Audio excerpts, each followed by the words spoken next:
Hello guys, in today's video I'm gonna show you how to turn on view audit log on role settings on permissions on your account on Discord. Easy and quick.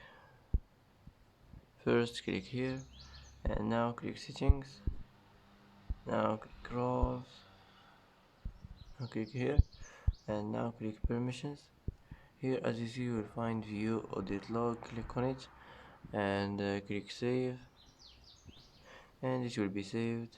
And that's it for today. And that's it for today's video. If you like this video, don't forget to like and don't forget to subscribe. I hope this video is helpful for you, and thanks for watching till the end, and see you in the next video.